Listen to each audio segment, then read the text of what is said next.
A viewer wrote us wanting to know how she can stop her dog from wetting the carpet when she gets too excited. And the K-9 coach, Floyd Swiden, is here to help out with this problem. Okay, and I hear this little dog named Lucas had a very similar problem, right? Yes, ma'am, he did. Okay, so the owner of Lucas is too afraid to come on, so your wife is joining us. Right. Good morning. Good morning.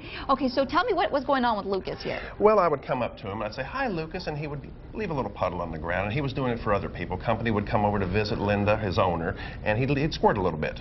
Okay, and so that is a common problem. I know I had that problem with my dog, too. Very common. It has a name. It's called submissive urination, and it happens from greeting or from fear of other dogs or fear of being scolded. Okay, and the submission is basically saying, hey, I know you're the boss, kind of thing. It is, and they'll flop over on their back and they'll squirt, and they're scared of things. Okay, now for this example, Lucas was doing it when he was excited. Yes, ma'am. So the solution to fix that one? Is don't be excited when you first greet him. Come home and walk right past him, get yourself a glass of iced tea, and then say, "Oh, hello, Lucas." By then, he's out of his wiggly butt stage and he won't squirt. Okay, that's when he was doing it, was when he was wiggling his butt. Yes. So when he's not wiggling his butt, then it's safe to say hi. Uh-huh.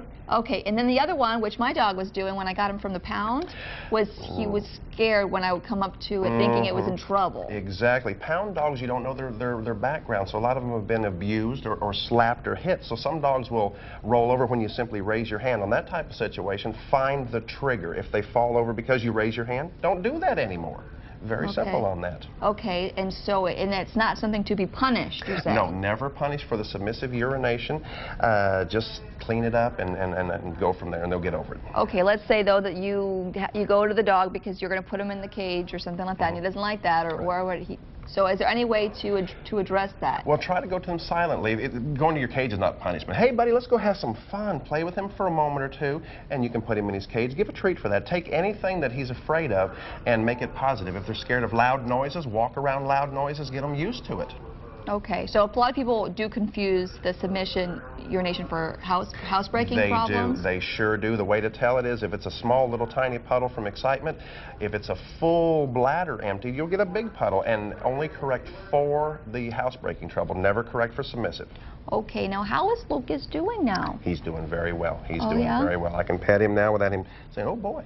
Oh, good. Okay, now you say that you have your dog training classes on Friday, but this week there's something going on? Not until the end of the year. There's that parvo that's out there. So on my free Friday class at Cole Park, we're not going to have it till after the 1st of the year, until the parvo blows over. Okay, and what is that parvo thing? It's a parvovirus. It's around right now, and dogs are catching it. Very contagious, and they have to see the vet for that. Okay, so beware of that. All right, if you have a problem with your pooch, you can always send the K-9 coach your email asking for help, and you can send it at news@KIIITV.com, and in the subject line, type K-9 coach. Thank you very much. Thank you for having us. Bye, Lucas. Okay, coming up, I'll have a